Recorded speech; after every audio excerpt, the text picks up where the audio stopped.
Remember that scene in startup when Han Ji-pyong tried to throw away Dalmi's jade plant and got stopped because it wasn't sorted properly? I watched that scene and my first thought was, honestly, wow, that's a lot of effort. Then after that, I didn't think too much about it. But that small moment stayed with me.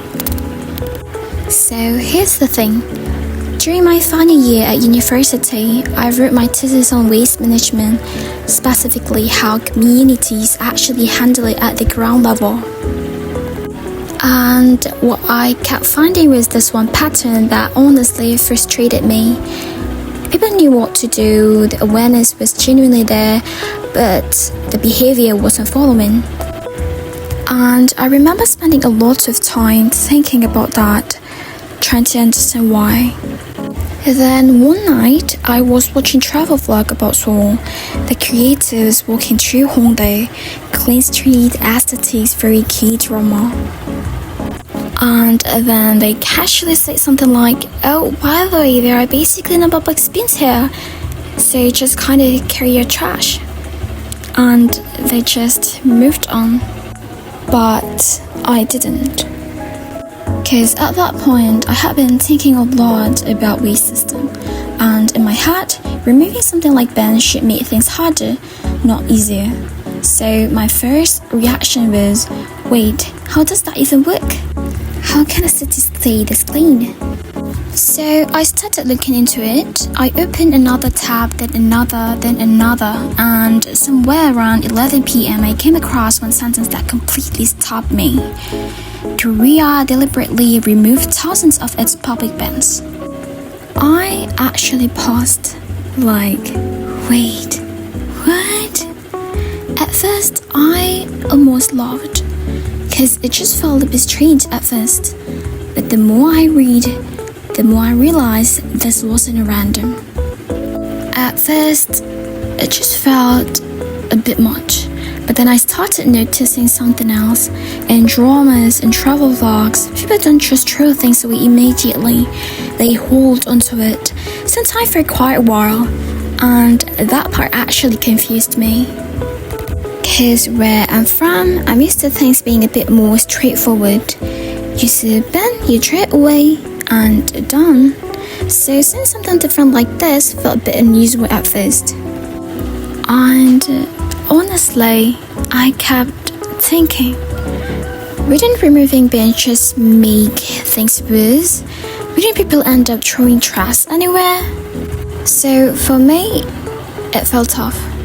It didn't quite make sense yet, but the more I looked into it, the more I started to realize there was something deeper going on here. So here's what I found. Korea didn't just ask people to be cleaner, they redesigned the whole thing. In 1995, they introduced a system called 청량제, which basically means you pay based on how much rubbish you actually produce. You buy specific government-issued bags for general waste. So the more you throw away, the more you spend. But recyclables, it's free.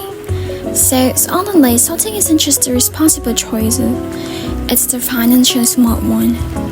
And those bins that disappeared from Korea streets, people were using them to dump household rubbish for free to get around the system. So the city simply took them away, removed the bins, closed the loophole. And the enforcement is very raw. Wrong bag? Fine. CCTV at every disposal point.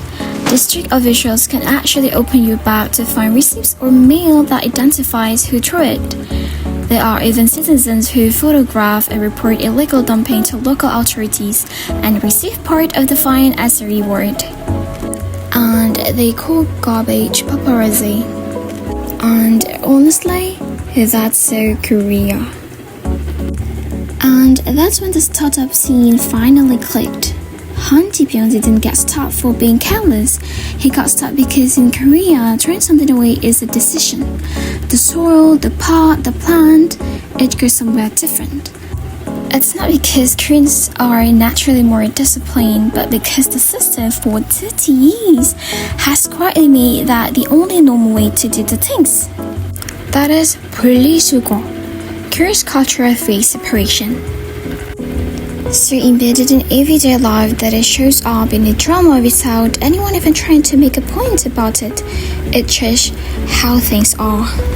And this is the part that really stayed with me, because what stood out wasn't just the result, it was the consistency behind it.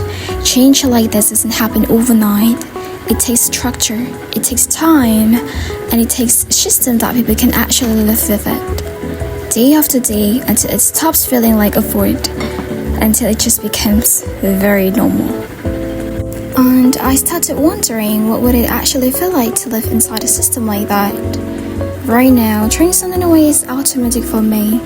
I don't really think about it. But in a system like Korea's, every small action becomes intentional. You pause before you throw. You think about what you are holding. You become quietly more aware of what you consume and what you let go of. And over time, that stops feeling like extra effort. It just becomes who you are.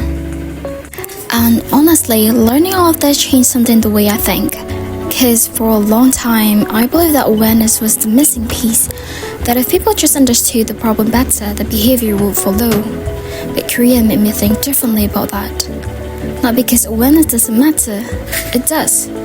Korea invested in public education too, helping people understand the way behind the system, not just the rules. But what Korea showed me is that the awareness alone, without a structure to support it, is really hard to sustain. You need both. And maybe what Korea figured out was how to make those two things actually work together. And here's the part that really got me. Korea wasn't always like this either. When the system first launched, people panicked. They dumped massive amounts of rubbish before the policy kicked in. Civil servants stood guard at apartment bins. It was messy, resisted, and genuinely uncomfortable. But they kept going anyway. The system didn't change people overnight. If anything, people fought it. They pushed back, they cheated, but the system kept showing up consistently until even within it just became the easier option. And slowly, that became habit. And habit, over enough time, became culture. Now, I want to be careful here because I'm speaking as someone still learning, not an expert. So, I'm not saying every country can or should do exactly what Korea did. Context matters. What works in one place doesn't automatically translate somewhere else. But what stayed with me wasn't the policy itself, it was the idea behind it. That a system designed carefully enough can quietly reshape how people move through their day. Not by asking them to try harder, but by making the right choice feel like the natural one. And that changed the way I think about a lot of things. A quick note: if you're visiting, bands do exist, you just have to know where to look.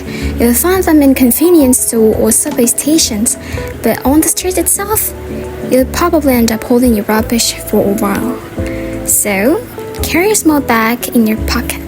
Trust me. And the moment you find yourself doing that, holding your empty cups, looking for somewhere to put it, that's your wow, this is so Korea moment. And I think that's the part that stayed with me the most. Not a cafe in Insadong, not the Han River at sunset, not even a K-pop concert. It was learning about Korea and realizing what it did to the way I see problems. Because before this, I think I quietly assumed that change this big either takes forever or never really comes at all. But Korea didn't start from a perfect place either. They started from messy, from confusion, from people who resisted. And still, they kept going. And somehow, it worked. To the point where today it's often seen as one of the clearest examples of how systems can shape everyday behavior. And yeah, that's the part that got me, because it didn't start clean, it became clean. Knowing that made me see things differently. And instead of feeling overwhelmed, I felt curious. And I think that is a good place to start. Because if there is one thing Korea taught me, clean streets don't start with clean streets. They start with the decision to try something uncomfortable and to keep showing up until it works. Not easy, not quick, but worth it. I'm Indri, and this is what I meant when I say Korea is more than just the dramas and the music. There is a whole system running quietly underneath, and that's the part I find most interesting. Stay curious, and I'll see you in the next one.